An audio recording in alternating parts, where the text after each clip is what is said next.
الحمد لله الذي هدانا للإسلام وما كنا لنهتدي لولا أن هدانا الله،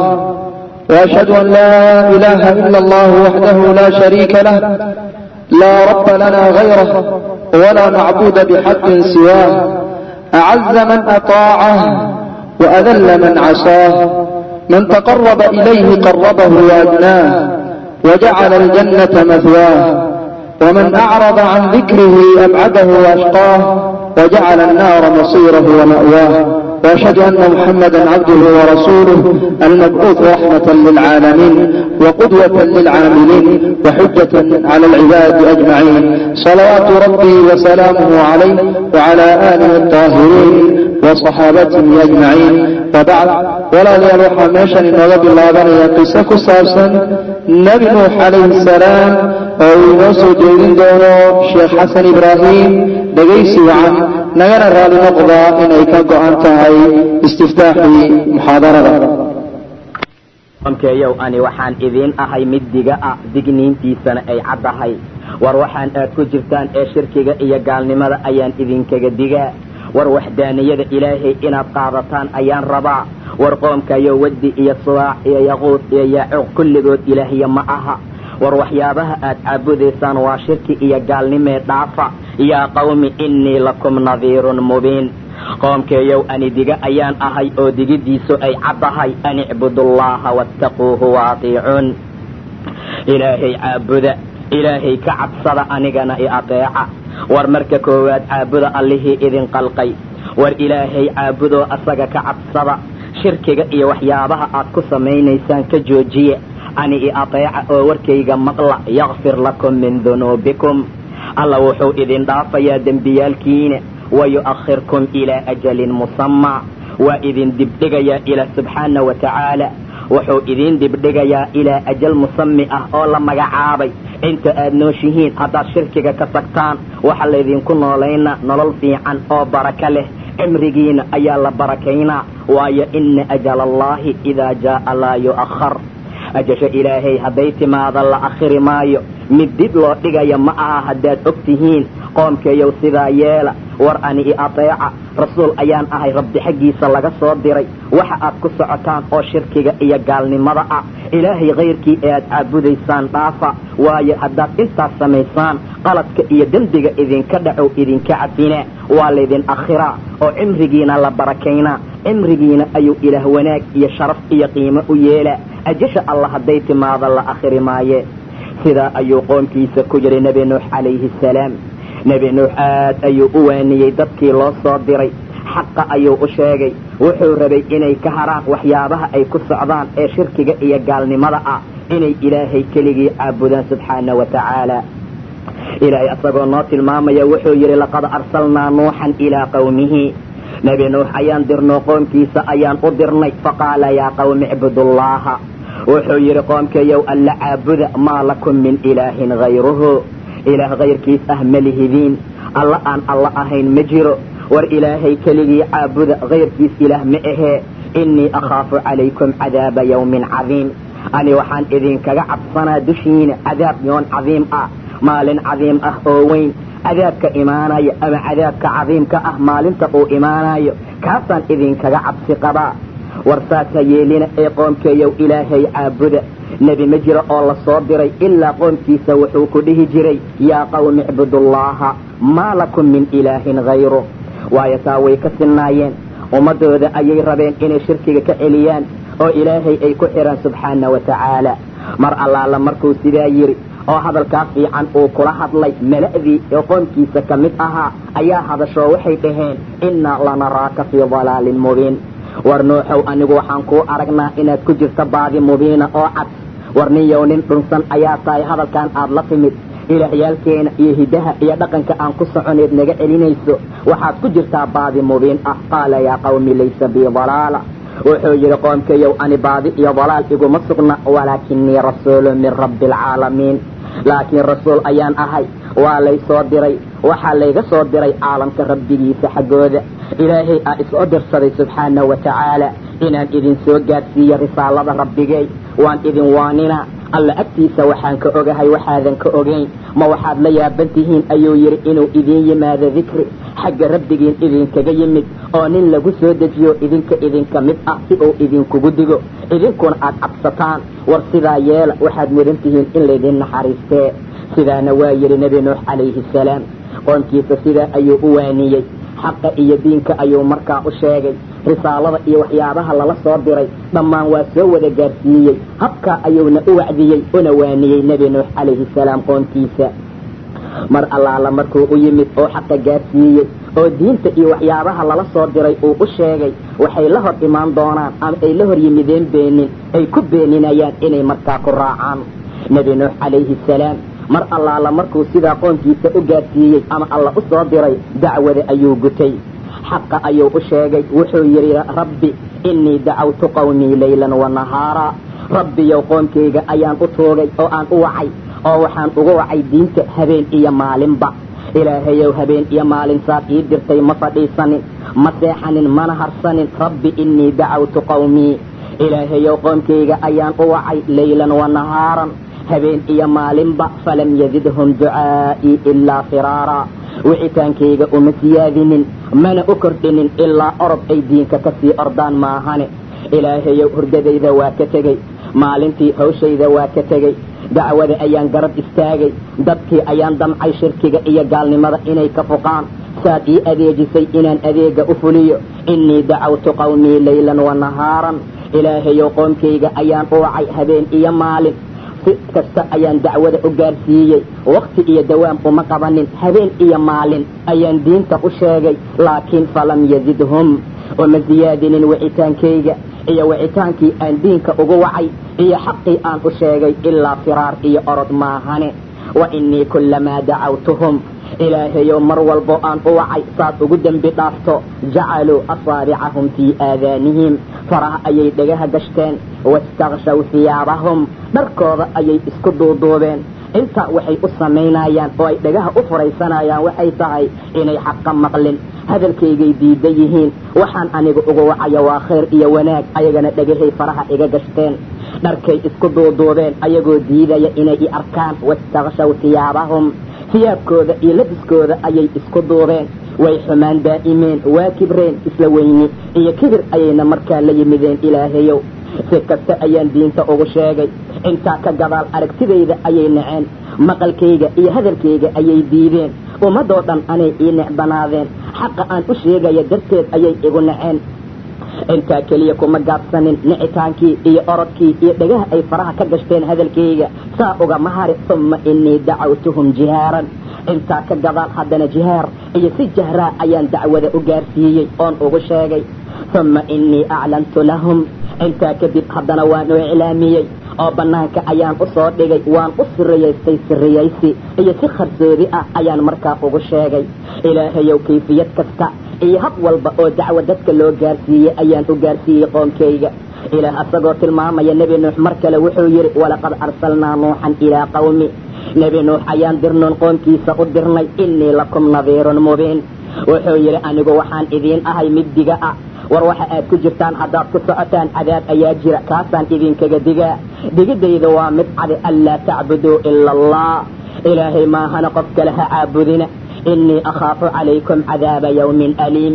ani waxaan dushiina idinkaga cabsanaa cadaab yoom aliim ah maalin xanuun badan cadaabkiisa cadaabka maalintaa jira oo laxw badan yahay kaasaan idinkaga cabsanaa ee ha caabudina ila allaha ilaahay maahana subxaana wa tacaala war qoomkeeyow saas yeela markuu arrintaa ku waaniyey faqaala almala'u aladiina kafaruu min qawmihi mala'dii waxay dhaheen gaaloobay oo qoomkiisa ka mid ahaa maa naraaka ilaa basharan mislanaa war anagu kuu arki mayno ilaa inaad tahay bashar iyo aadame anagoo kala ah maahane war nuuxow waxaad iska dhigaysa maxay tahay nuuxow anaga agteena waxaad ka tahay bashar iyo bani aadam anagoo kala ah mislanaa wamaa naraaka tabacaka mana kuu arkayna inay ku raacayaan ama ay ku raaceen ila aladiina hum araadilunaa kuwa araadisheena ah oo noo liitay oo xagga ra'yiga ku liitoo ku hooseeya maahane wax kale markaa ma kuu arkayno wamaa naraa lakum calaynaa min fadl wax fadli ah iyo wax ziyaado ah iyo wax sharaf ah iyo wax garaada oo korkeena aad dheer tahay ma aragno bal nadunnukum kaadibiin balse waxaan kuu malaynaynaa inaad kaadibiinta ka mid tahay war beenalayaashaad ka mid tahay waxaan aad sheeganaysa waa been iyo kidbi waxaan aad ku socoto waa waxaan waxba ka jirin sidaa ayay dhaheen oo dacwadii markuu gaarsiiyey cadaabkii xanuunka badnaa uu uga digay arrintaa ayay ku qaabileen nebi nuux calayhi salaam qaala yaa qawmi wuxuu yidhi qoomkeeyow ara'aytum in kuntu calaa bayinatin min rabbii war qoomkeeyow in kuntu waxaad iiga warantaan haddii aan ahay calaa bayinatin min rabbii bayino iyo xujo cad oo rabbigay xaggiisa aan ka haysto naxariisna agtiisa uu iga siiyey oo fa cummiyat calaykum idinka laydinka indha tiray ma idinku qasbaynaa xaqa maan sandullo idinkaga dhigi karaa idinkoo markaa nacaaya oo markaa kaarihiin ah idinkoo kaarihiina maan saas yeela ayuu dhahay wayaa qawmi laa as'alukum calayhi maalan war qoomkeeyow ani maalma idin weydiisanaaye war qoomkeeyow xoola isiiya idin dhihi maayo in ajriya ilaa cala allah ani abaalgudkayga ilaahaan ka raba subxaana wa tacaala ajirkayga iyo mushaarkayga alla kortiisa ayuu ahaaday maca daalika qoomkeeyow ani ma idin dhahaaye wax isiiya laa as'alukum calayhi maalan maal iyo xoolo idin su'aalan maayo ani xoolo iyo hanti aan idinka raba ma jiro waxaan aan idin soo gaarsiinayo wadiifadaas iyo abaalgudkeeda in ajriya ilaa cala allah alla korkiisa ayuu ahaaday aniguna ma ihi mid raacdaynaayo dadka iimaanka leh innahum mulaaquu rabbihim ayagu rabbigood ayay la kulmayaan laakiin waxaan idin arkayaa ayuu yidhi inaad tihiin qoom jaahiliin ah qoom jaahiliina inaad tihiin ayaan idin arkaa waaye ayagaa dhahay oo markaa tilmaamay in marka hore uu raacdeeyo dadka araadisha ah haddii ay rabaan ama uu rabo inay rumeeyaan dadka mala'da ah ee madaxweynta ah ee ogaasyaalka ah ee xoolaha qaba inay rumeeyaan haddii aad rabtay dhaheen inaan ku rumayno kuwaan araadisha ah oo qiimaha aan lahayn oo ra'yiga hooseeya oo dulliyaasha ah markaa naga buri nebi nuux wuxuu yidhi wamaa ana bidaaridi aladiina ani ma ihi mid burinayo raacdaynaya kuwa iimaanka leh waayo rabbigood ayay rumeeyeen subxaana wa tacaala asaga ayay la kulmayaan laakiin aniga qoom jaahiliina ayaan idin arkaa sidaa waa socon jirtay nebiga xataa markii la soo diray qoomkiisii iyo kuwii madaxweynta ahaa sharta ku madaxweynoobay oo ku noqday kuwa aad iyo aad ugu socda baadilka iyo xumaanta haddana kibirka iyo canaadka markaa la yimid waxay dhaheen muxamedow say ku dhici kartaa inaan ku aaminno oon ku rumayno adiga oo ay dadkan ducafada ku rumeeyeen bilaal iyo suhayb salmaan iyo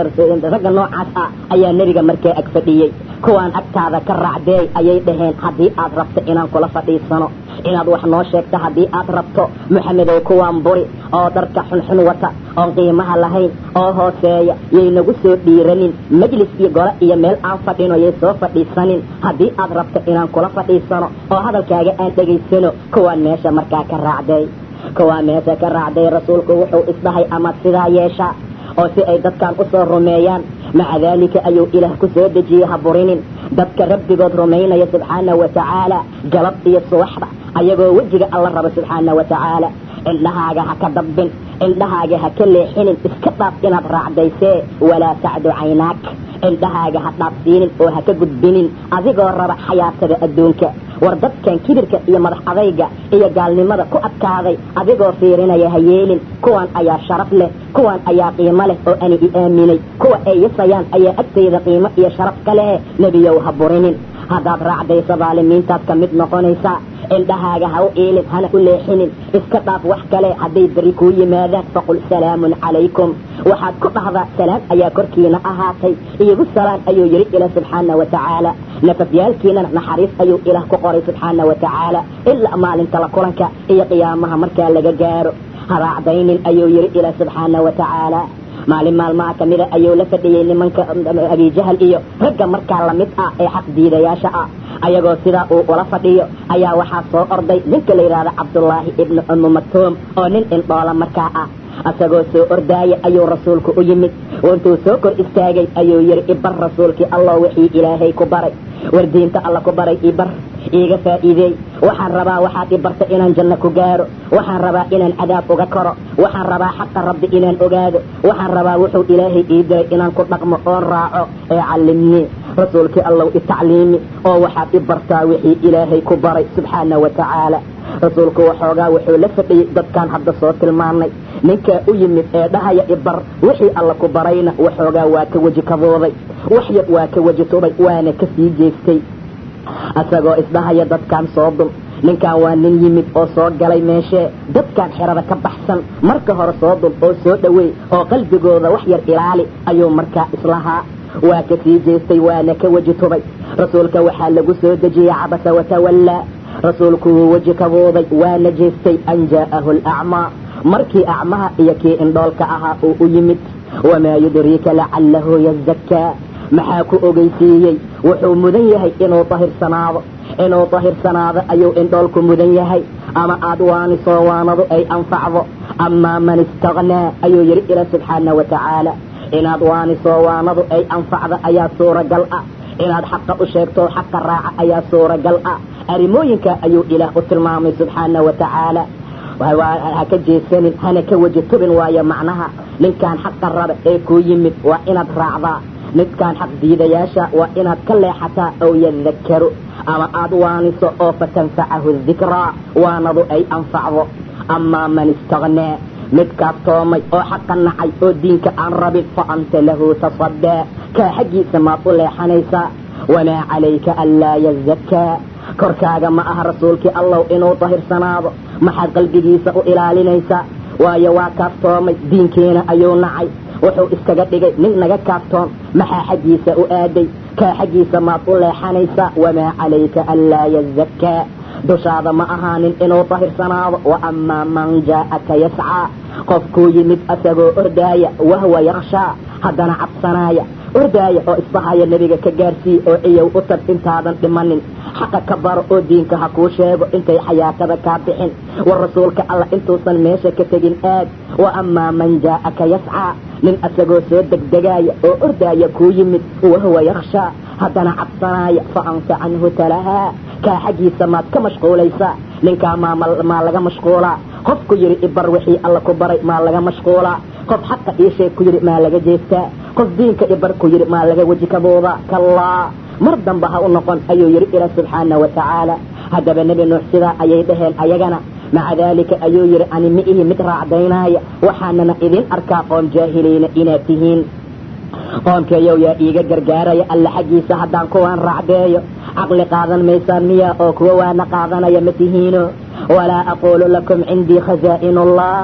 ani ma idin dhahayo agtayda ayaa kaydadka alla ahaaday, makhaasiinta iyo raashinka iyo kaydka alla ayaa agtayda ah, ee isoo raacasaa idin dhihi maayo.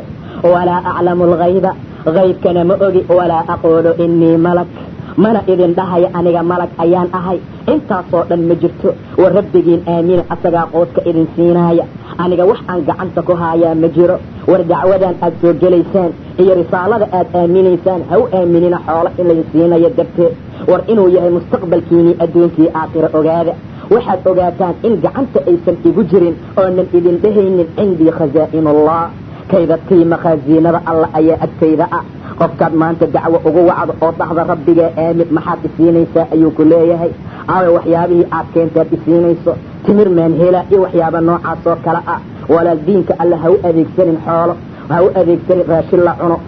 wuxuu ka qiimo badan yahay arrimooyinkaasoo dhan, ile waa mustaqbalkaagii adduunka iyo kii aakhiro. aniga kaydadka ilaahay agtaydaa ah idin dhihi maayo, haybkaan ogahay ma idin dhahaayo, malag ayaan ahayna idin dhihi maayo. dadkay indhihiina liiday alla siin maayo khayr, waayo ilaahay ayaa ku cilmi badan waxa nafafyaalkooda ahaaday. innii idan la min alظaalimiin, aniga waktigaa dhaalimiintaan ka mid noqona ayuu yidhi. suu u waaniyey fiiri, xaqa suu u gaarsiiyey ugu sheegay fiiri, jawaabta ay bixinayaanna fiiri. qaaluu yaa nuux,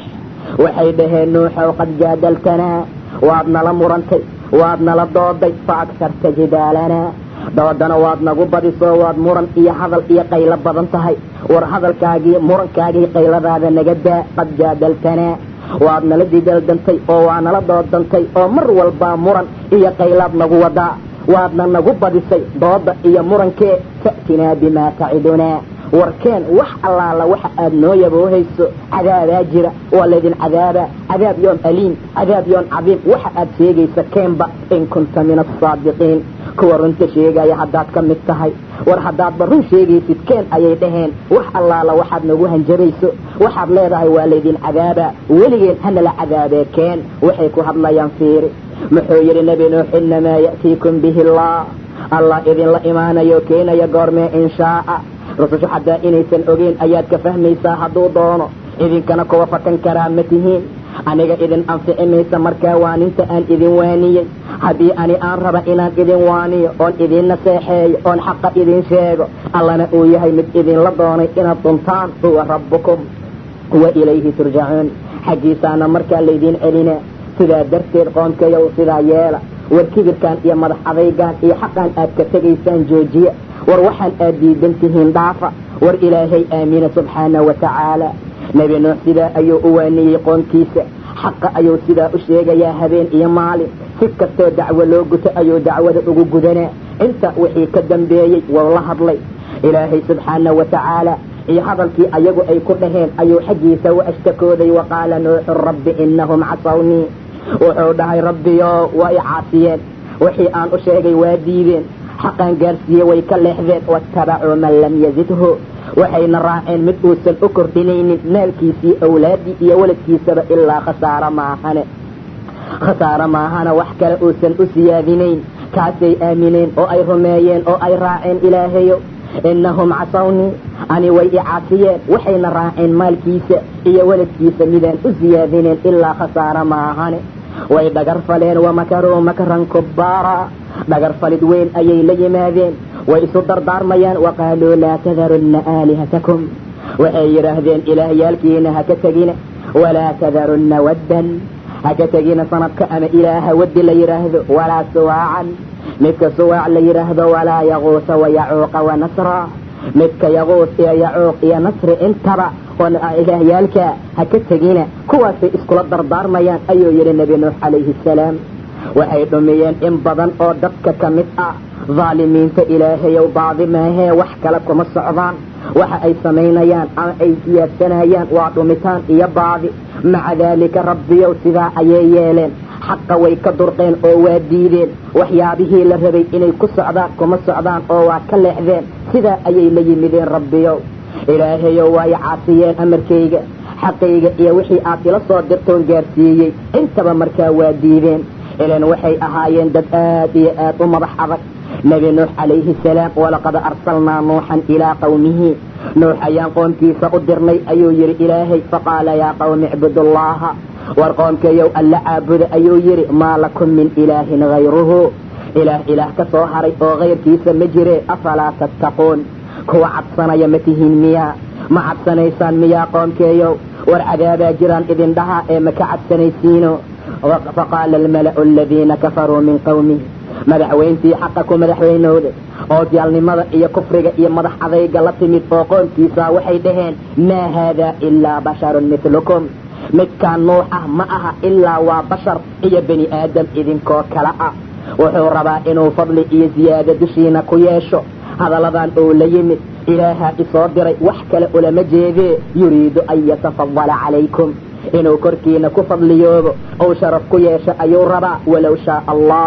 haddii ilaahay dooni lahaa malaa'ig ayuu soo dejin lahaa ma samicnaa bi haada fii aabaa'ina alawaliin arrintaanana kama maqlin aabbayaalkeenii horeeyey nuux ma aha ilaa nin waalan maahane in huwa ilaa rajulun bihi jinna waa nin waali ay ku sugan tahay ee fatarabbasuu bihi xataa xiin iska suga ilaa xiin iyo wakti laga gaara ayay yidhaahdeen war asagaa dhiman doonay aan sugno ilaa dhibaato ay uga dhacda aan u kaadino arrimooyinkaa ayay dhaheen oo ay markaa la yimaadeen nebi nuux calayhi salaam waa nebigii ilaah subxaana wa tacaala soo diray qoonkiisa ayaa loo soo diray sida ilaahay tilmaamay subxaana wa tacaala falabisa fiihim 1000 sana 1,000 sano ayuu qoonkiisa ku dhex jiray ilaa 50 caaman 50 sano maahane ayuu yidhi ilaah subxaana wa tacaala haddaba mar allaala markii xaaladaa uu la yimid oo xaqa uu gaarsiiyey oo diinka uu saa ugu sheegay ayaa markii dambe waxaa dhacday inuu aad iyo aad uga quustay qoomkii inuu qoomkii ka quustay ilaah subxaana wa tacaalaana uu tilmaamay maanta wixii ka dambeeya inaysan aaminayn ilaa wixii horay usoo rumeeyey maahane inaysan wax kale markaa rumaynayn. markaasuu ilaahay baryay subxaana wa tacaala waqaala nuuxu rabbi laa tadar cala alardi min alkaafiriina dayaara. wuxuu yidhi ilaahayow adduunka hal gaal ha uga tegin, waayo inaka in tadarhum yudiluu cibaadaka walaa yaliduu ilaa faajiran kafaara. ilaahayow haddaad dhaafto oo sidaan uga tagto waxay dhuminayaan addoommadaada, mana dhalayaan ilaa faajir kufrinimo badan maahane. waxaa la wariyaa odayga marka uu dhimanaayo canugiisuu gacanta ka soo qabanaa, nuuxu u keenaa, markaasuu leeyahay nuuxow wiilkeeyow iska ilaali ninkaan aabbaheeyaa iiga digaye. saas ayay xaaladoodu ahayd oo mid kastaa ka kala dhali maayo ilaa faajir gaalnimo badan maahane, ilaa faajir kufrinimo badan maahane, wax kale uu dhalaya ma laha. ilaahayow sidaa yeel oo hal gaal adduunka ha uga tegin ayuu yidhi. ilaahayow hal faajira ha uga tegin, waayo haddaad ka tagto addoommadaadana way dhuminayaan, mana dhalayaan ilaa faajir kufrinimo badan maahane. nebi nuux calayhi salaam qoomkiisii waa beeniyeen inay rumeeyaan ama ay raacaan, way inkireen. kadabad qablahum qawmu nuux, waan hortooda iyo dadkaan maanta beeniyey hortooda nuux ayaa beeniyey qoomkiisa. fakadabuu cabdanaa,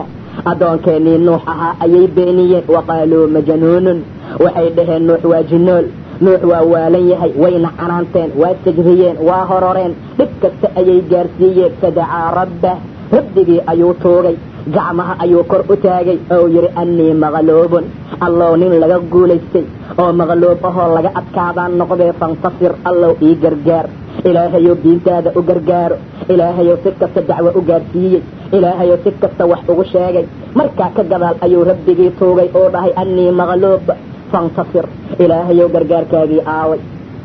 mar allaala markii sidaa ilaah uu u baryey, culimada salafka badankoodu waxay dhaheen markii ilaah uu ka ajiibay subxaana wa tacaala waxaa la amray inuu qasti sameeyo, uu geed tilaalo, inuu geed abuuro ayuu rabbi amray subxaana wa tacaala, si hadhow safiinadii looga sameeyo iyo doontii lagu samata bixin lahaa oo markaa lagu badbaadin lahaa. wuu abuuray 100 sanana markaa waa uu sugaayey. intaa ka gadaal ayuu ilaahay amray subxaana wa tacaala inuu dooni samaysto ayuu ilaahay amray. fa awxaynaa ilayhi an isnaci ilfulk, waxaan u waxyoonay nuux doon samaysa biacyuninaa wa waxyinaa. waxaad ku samaysataa ilaalinteennii indhaheena iyo waxyigeeniyo waxyooshaheena. annagaa kuu tilmaamayna meelaha wax looga dhadhajinaayo, masaamiirta meelaha lagu adkaynaayo. fa idaa jaa'a amrunaa, amarkeenna hadduu yimaado oo tannaarka uu soo burqadana, ku qaad doonta zawjayn kasta laba ka qaad, ehelkaagana qaad, ilaa man sabaqa calayhi alqawlu minhum, ilaa qofkii qowlka uu ka taguu ka hormaray maahane. cadaabka hadduu yimaadana walaa tukhaatibnii, ha igala warramid fi aladiina dalamuu, kuwa dulmiga sameeyey, innahum muqraquun, ayagu waa la qarqinaaye, waa la maashaynaa ayuu yidhi ilaah subxaana wa tacaala. nebi nuux doonta inuu samaysto ayaa la amray. waa tii ilaahay uu yidhi waxaan ku xambaarnay dooni ka samaysan alwaaxya iyo masaamiir. taasaa lagu xambaaray oo ilaahay amray subxaana wa tacaala inuu samaysto. nebi nuux sidaa ayaa la amray inuu doonidaa sameeyo. ilaahay wuxuu ugu talagalay doontaa in lagu badbaadiyo, ileen qoomkan waa qoom biyo lagu halaagi doono, waa qoom ilaah uu ugu talagalay in biyo lagu halaago. maca daalika ayuu ilaah u soo waxyooday subxaana wa tacaala. wa uuxiya ilaa nuuxin annahu lan yu'mina min qawmik, waxaan u soo waxyoonay nuux inuusan rumaynayn qoomkiisa ilaa man qad aamana, intii horay u soo rumaysay maahane. falaa tabta'is bimaa kaanuu yafcaluun, haka murgooni nuuxoo waxyaabaha ay samaynayaan ee doon samaysa ayuu yidhi ilaahay. ilaalinteena iyo waxyigeena ku samayso, ilaalinteena iyo waxyigeena ku samayso. kuwa daalimiinta ahna ha igala hadlin ayuu ilaahay yidhi subxaana wa tacaala. nebi nuux wuxuu u gudagalay inuu doontii samaynaayo. wayasnacu lfulka, doontii ayuu samaynaayo, dhinac ayuu haddana u baxay. wakullamaa mara calayhi mala, mar kastoo ay dushiisu soo marayaan jameeco oo min qawmihi, qoomkiisa ka mid ah, sakhiruu minhu, way ku jeesjeesaayeen.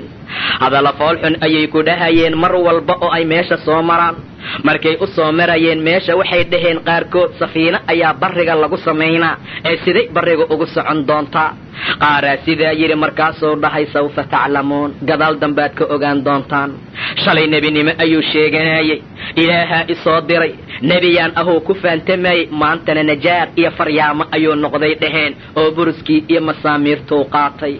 mar allaala marka mala qoomkiisa kamida ay meesha soo maraan sakhiruu minhu war dabaalkii doqonka fiiriya shalay nebinimada sheeganayay maanta faryaamanimo inuu u leexday fiiriya ayay dhaheen sakhiruu min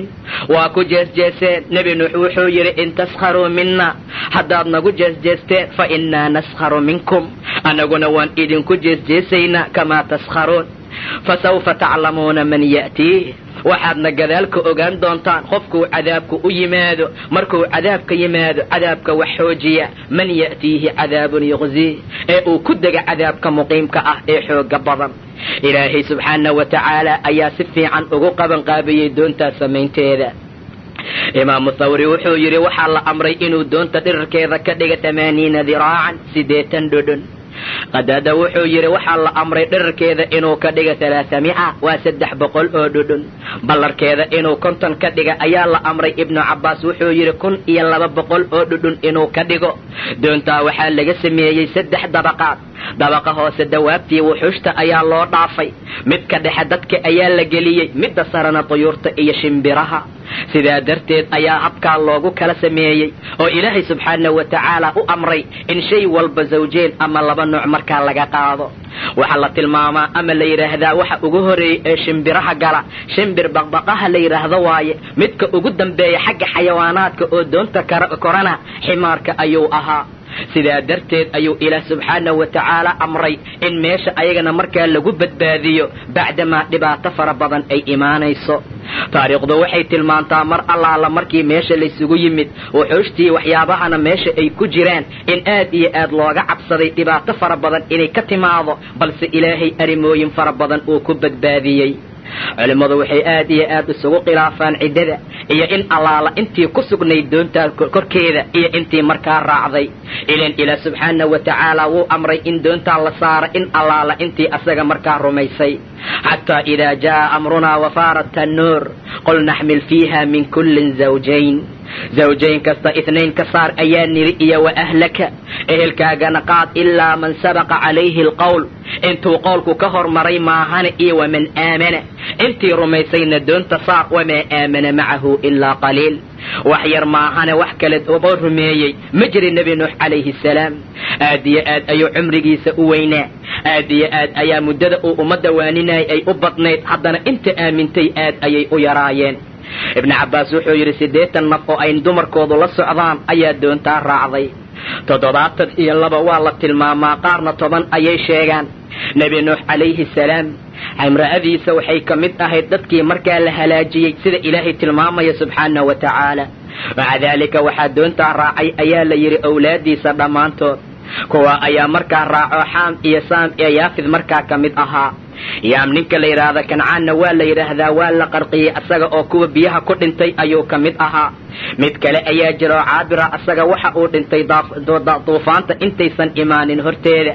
wala waxay yidhaahdeen dadka la qarqiyey ayuu asagana markaa ku jiray say noqotaba ilaah subxaanahu wa tacaala waxaa xaqiiqah ama la tilmaamaa wiilasha inay ahaayeen dadkii doonta markaa la raacay ileen qole ayaa waxay tilmaamaan waxaa joogay duufaanta horteeda yaam ninka la yidhaahdee kancaan markaa ah asagana kuwii la qarqiyuu ka mid yahay 3 ka soo hartay saam iyo xaam iyo yaafidna ayagu waxay dhasheen markii duufaanka dhammaaday kadib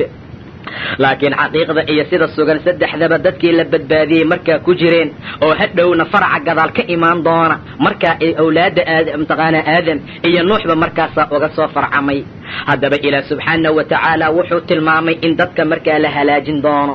oo halaaga uu imaanaya calaamaadka lagu yaqaana inuu halaaga imaanaya meel aan biyo laga filayn oo tanuurkii jikamuufadii meelaha lamidka ah ayaa biyo ka soo bixi doona wafaarat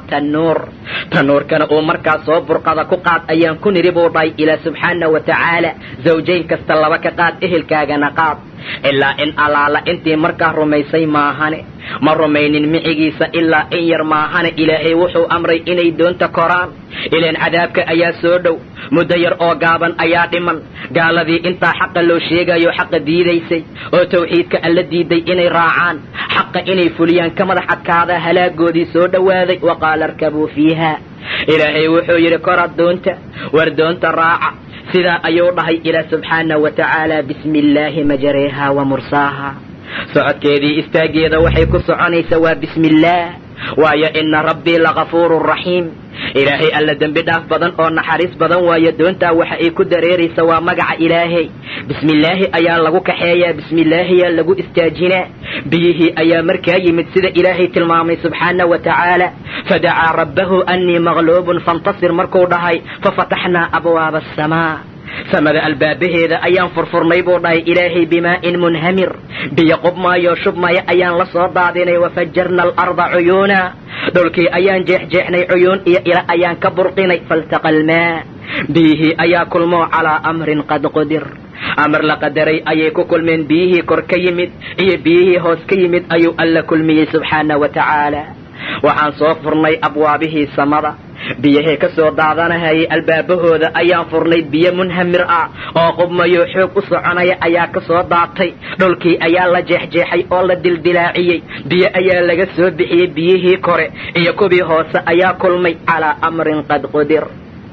amar la qadaray ayuu ilaah subxaana wa tacaala biyihii markaa isugu yimideen nebi nuux iyo intii aamintay doonta ayay saaran yihiin allah dhahay doonta kora bismillaahi ku kora war magaca alla idinkoo ku dheehanoo qabsanaya doonta raaca socodkeedii istaageedii mursigeeda labadaba bismillaahi u isticmaala maca daalika doontu way soconaysay wahiya tajrii bihim fii mawjin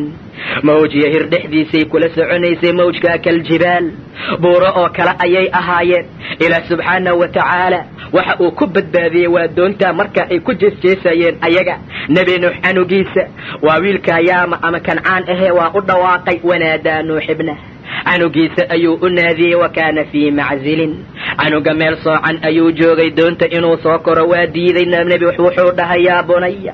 wiilkaygiiyo yaa bunaya arkab macana war micigeena nala soo kor doontaan oo walaa takun maca alkaafiriin war kaafiriinta micigooda ha ahaanin war maanta cadaab allah soo socda biyaha waa soo dhow yihiin war wiilkeeyow kaalay oo doonta soo kor qaala sa'aawii ilaa jabalin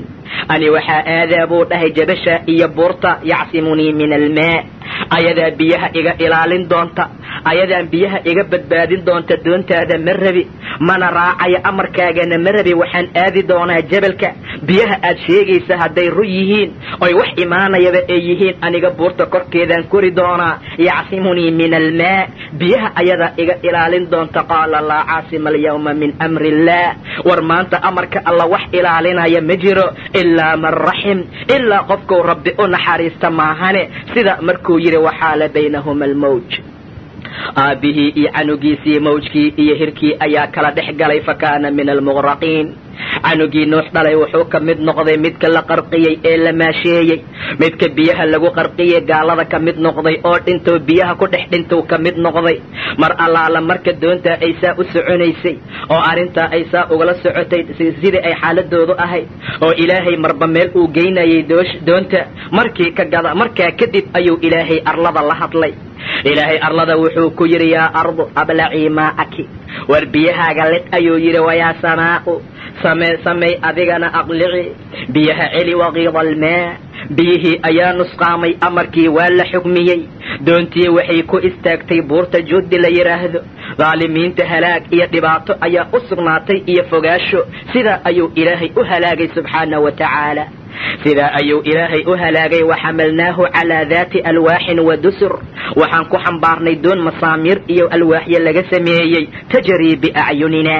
waxay ku soconaysay indhaha ilaahay waxay ku soconaysay ilaalinta ilaah subxaana wa tacaala bari iyo galbeed lagama hagayn doonta ee waxaa laga hagayay ilaahay xaggiisa subxaana wa tacaala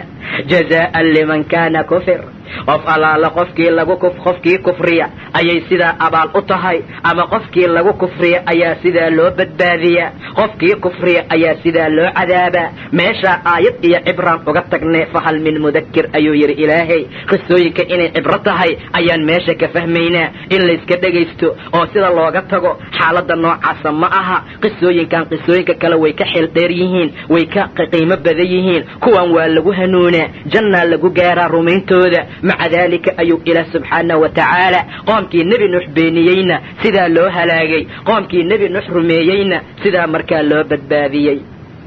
markii xaaladdu meesha ay maraysay ayaa nebi nuux waxaa dhacday inuu rabbigii u qayliyey wanaadaa nuuxu rabbah rabbigii ayuu u dhawaaqay faqaala rabbi ina bnii inugeyga ehelkayga ka mid maahan miyaa buu dhahay wa ina wacdaka alxaqu yaboohaaga ilaahayo waa xaq wa anta axkamu alxaakimiin inta wax xukmisa midka u xukun fiican ayaa tahaye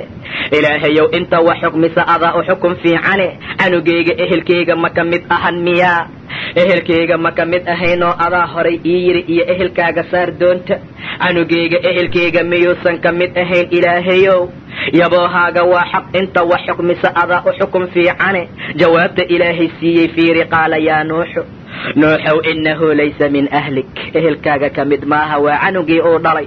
oo dheecaankiisa markaa ka ahaa ama cad asaga ka soo go'ay markaa ah ayaa lagu tilmaamayaa maanta inuusan ehelkiisa ahayn sababtu waxay tahay innahu camalun hayru saalixin camal aan wanaagsanayn ilaahay raalli uusan ka ahayn ayuu sameeyey maca daalika ehelkaaga ma aha ehelkaaga xaqiiqda waa midka diinta rumeeya waa midka xaqa raaca waa midka ilaahay aamina waa midka xaqa iyo diinta rabbi ku camal fala qof walbow sidaa u ogow ehelka dhabta ah ee xaqiiqda ah waa qofka alla aayaadkiisa kula camal fala kula aamina kulala aqriya kulala rumeeya ninka noocaasa ayaa ehelkaaga ah shaytaan dhaalim ah oo xaqa diiday hadduu naas kula nuugay ama hal calool aad iskala soo baxdeen ehelkaaga ma ahan ehelka dhabta ah ee xaqiiqda ee runta ah waa ehelka camalka saalixa sameeyey nuuxow ehelkaaga ma aha waayo innahu camalun hayru saalixin camal ayuu sameeyey aan wanaagsaneyn ee falaa tas'alnii maa laysa laka bihi cilmun ha i weydiinin waxaadan ogaan iyo cilmi ulahayn innii aciduka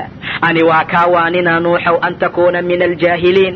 inaad jaahiliinta ka mid noqoto qof camal wanaagsan aan samaynin inaad dhahda ehelkayga aaway ehelkayga ma ahan miyaa waa kaa waaninaa waa jaahilnimo waa shay aan wanaagsanayn qofka dhinacaaga kula ag sujuudaaya oo diinta alla kula socda oo salaada kula soo xaadiraaya walow qaraabo uusan ahayn oo meel shishe ka yimid qofka noocaasa walaal ka dhigo kaasaa ehel ah kaasaa ehelka dhabtee xaqiiqda ah dhaalimka diinta alla ka tegey ee shayaadiinta jecel oo xaqa alla aan ogolayn oo kitaabka rabbi in lagu dhaqmo oo dastuur iyo xukun noqda aan rabin diinta alla in loo dagaalamo aan rabin ehelkaaga ma aha naasba ha kula nuugo hal hooya ha idin wada dhasho hal gogol wada jiifta say noqotaba ehelkaaga ma aha waad u jeedaa innii aciduka an takuuna min aljaahiliin inaad jaahiliinta ka mid noqotaan kaa waaninaa nuux wuxuu dhahay rabbi innii acuudu bika allah waxaan kaa magangelayaa inaan ku su'aasha waxaanan cilmi iigu sugnayn haddaadan ii dembi dhaafin oodan ii naxariisanin akun min alkhaasiriin waa hadal cajiib badan maantoo dhan buu dadaalayey kelimada tawxiidkuu dadka gaarsiinayey maraa la diiday maraa la caayay maraa dhibaato la gaarsiiyey maraa la hororay maraa majnuunnimo lagu sheegoo dhagahaa laga furaystay indhahaa laga dadbadoo laga laabtay waa ilaahay dartii subxaana wa tacaala maca daalika wuxuu leeyahay wailaa takfir lii allow haddaadan ii dembi dhaafin oo watarxamnii aadan ii naxariisan akun min alkhaasiriin khaasiriintaan ka mid noqonayaa intaa ka gadaal ayuu ilaahay yidhi yaa nuux ihbit bisalaamin mina nuuxow ka deg doonta nabadgelyo uga deg xaggeena ka ahaatii barakooyin dushaada ahaatay ummada dushooda oo micigaagaa kuwo kale waan u raaxayn doonaa waxaana taabanaya xaggeena cadaab xanuun badan oo aad iyo aad u adag taa waa wararkii nuux ayuu dhahay ilaah waa kuu waxyoonaynaa xaggaaga tilka min anbaa'i alghaybi nuuxiiha ilayk xaggaagaan u soo waxyoonaynaa maa kunta taclamuhaa anta walaa qawmuka mid yaqaana ama og maahayn adi io qoomkaagaba midaan ka hor inta aanan kuu sheegin ka hor ee fasbir ina alcaaqibata lilmuttaqiin rasuulkii allow sabir ciribta fiican muttaqiintay u sugnaataye ciribta fiican muttaqiinta iskale sidaa darteed ayaa ilaah subxaanahu wa tacaala nebi nuux uu ku yidhi xaaladdu waa sidaa ummado kalena waan u raaxayn doonaa cadaab xanuun badanna markaa waa taaban doonaa maca daalika dadku waa inay aad iyo aad u dadaalaan waa in rabbi subxaanahu wa tacaala xaqiisa la fuliyo dardaaranada ilaah noo dardaarmayay qisooyinkana loo sheegaya intaasoo dhan inaan rumayno inaan ku caqli qaadano inaan diinta alla ilaah subxaanahu wa tacaala ugu ogaano xaaladahaasoo dhan xaalada ilaahay naga doonay oo nala amray ayay tahay waan u jeednaa qisada nebi nuux calayhi salaam in allaala inta beenisay oo inkirtay oo xaqiisa raaci weysay sidaa ayuu ilaahay u halaagay subxaanahu wa tacaala abkaa iyo dhibaatada ayaa markaa soo maray oo mashaakilkaa iyo dhibkaa ayay la kulmeen qisada macnaheeda waxaa loola jeedaa haddaad ka leexataan diinkiina haddaad raaci weysaan ood ku dhaqmi weysaan wixii ilaahay idiin diray aad fulin weysaan sida dadkaa loo halaagaa laydiin halaagaa sida dadka ilaah subxaanahu wa tacaala dhibaatada iyo mashaakilka loo gaarsiiyaa laydin gaarsiina haddaad dad fiican noqotaan nebigiina aad ka dambaysaan ood amarkiisa fulisaan war kitaabka uu alla xaggiisa idinkaga keeniyay qur'aanka aad ku dhaqantaan sunnadiisa aad noolaysaan oo tixgelisaan oo aad ku dhaqantaan oo ay idinka muuqato dadkaa sidii loo badbaadiyaa laydin badbaadinaa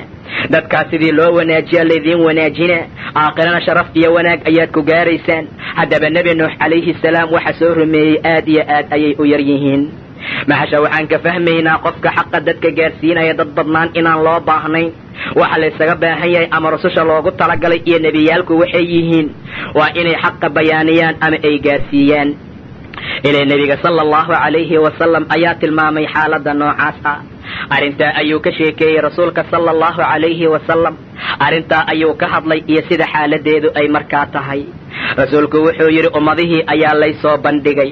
waxaan arkay ayadoo qiyaamo ay dhacday oo kale oo dadkii oo dhan laysoo bandhigay waxaan arkay buu yidhi nebi micigiisa ay la socdo rahdi iyo jameeco waa 3 ilaa 9 qofood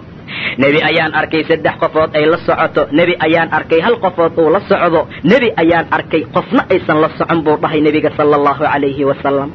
waa la soo diray oo qoomkiisaa loo soo diray laa ilaaha ila allah dhahasuu u dhahaayey war ilaahay aamina dhahasuu u dhahaayey war ilaahay rumeeya suu u lahaa axad dheg u dhiga ayuu waayey keligiis ayuu iska imaanayaa maalinta qiyaamo ilaan ujeeddada iyo hadafkii sababta loo soo diray waa gutay asaga in la aamina waajibku ma aha laakiin inuu dadka diinka gaarsiiyaa waajibku ahayd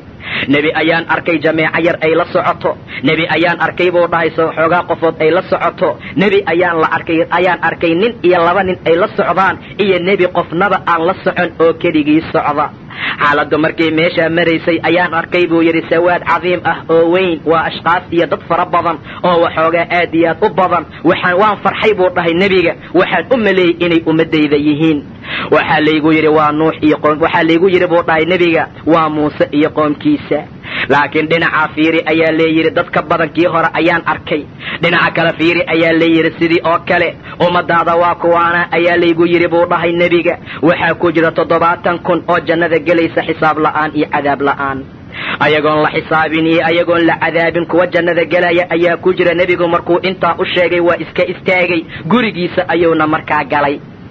markuu gurigiisa galay ka gadaal asxaabtu way dhex dabaasheen kuwa xaaladooda ilaan xisaab la'aan iyo cadaab la'aanay raadinayaan cadaabka allay ka cabsanayaan jannaday damac ka qabaan waxay isi su'aaleen aryay yihiin dadka noocaane niibaanay ee nasiibkii ayaanka leh oo jannada gelaya xisaab la'aan iyo cadaab la'aan qaaraa yidhi waa dad aan weligood rabbigood u shariik yeelin islaamnimana lagu dhalay qola waxay dheen maya waa inta nebiga la saaxiibtay maya waa in allaala intii sidaa yeeshay qolana waxyaabo kale ayaa la sheegay nebigaa ku soo baxay sala allahu calayhi wasalam wuxuu yidhi maxaa waaye waxyaabaha aad sheegaysaan arrintii ayay u sheegeen rasuulku wuxuu yidhi waa kuwa aan tufin dalbin oo aan isgubin waxna baasaysanin wa calaa rabbihim yatawakkaluun rabbigoodana tala saarta subxaanahu wa tacaala waa qolo aan tufid dalbin waa qolo aan isgubin ayuu yidhi nebiga sala allahu calayhi wasalam waa qolo aan baasaysanin oo waxyaabo aan baasaysan aad iyo aad ayaan ugu badannahay tatayurkii baasaysiga maanta dukaan aad gadaysaa laguu imaanaa qofka ugu horeeya markuu wax kaa gato idin alla waxaa iska dhici karta ilaa saacado dheer inaan waxba lagaa gadan wuxuu leeyahay hebel baa saaka igu soo bilowday maca daalika maalin kale hadduu u yimaado kow wax ka gedi maayo asagoo diidan arrimooyinkaa ku dhacay shimbir ayaa jiray guumeys la yidhaahdo guri allaala guriga uu ku soo degaa neef la gowrici jiray waxaa la dhahaa qofaa dhimanaya ama ka baxaaya baasaysiga noocaasa wuu xun yahay wiil ayaa gabar guursanaya shaqadaa laga bixinaa ama aabbihiisaa dhimanaya gabadhaanuu leeyahay baas ayay ii tahay iyo nuxuus waa fura xaaladaha noocaas oo dhan waa xaaraam iyo waxaan loogu talagelin walaalayaal yaan wax la baasaysanin waad u jeedaa waxa jannada lagu gelaya waa baasaysi la'aan wa calaa rabbihim yatawakkaluun waxaa istaagay cukaash ninka la dhaho uu yidhi rasuulkii allow ilaahay ii toog inaan ka mid noqdo waad ka mid tahay ayuu yidhi nin kale ayaa istaagay oo sidii kale oo yidhi rasuulku wuxuu dhahay cukaash ayaa kaa soo hormaray maalinta qiyaama marka la yimaado nuux qoomkiisaa la keenaa nebi nuux waxaa la leeyahay ummadda diinka ma gaarsiisay wuxuu leeyahay haa ummaddiisaa la soo qabanaa diinka ma idin soo gaarsiiya nuux waxay leeyihiin wax noo yimid ma jiro markhaati waxaa uu noqonaya ummaddan nebi nuux markuu dhimanaya wuu dardaarmay wiilashiisa ayuu la dardaarmay kelimada tawxiidka inay qiraan iyo subxaana allahi wa bixamdih kibirka iyo madax adeegana ay markaa ka tagaan nebi nuux qisadiisa waa qiso aad iyo aad u cajaa'ib badan ilaahay subxaanahu wa tacaala waxaan ka baryaynaa inuu xaq توفيقنا وافجيا. وأقول قولي هذا وأستغفر الله لي ولكم وبالله التوفيق والله سبحانه وتعالى أعلم. ولا ليال وحا ماشا سنوبك ماضي قصة نبي نوح عليه السلام ونسو جيدين الشيخ حسن إبراهيم إلهي سبحانه وتعالى كعب المريم أننا هيموغ زيادة ميزانك حسناتك يوم لا ينفع مال ولا بنون إلا من أتى الله بقلب سليم. الحمد لله الذي هدانا للإسلام وما كنا لنهتدي لولا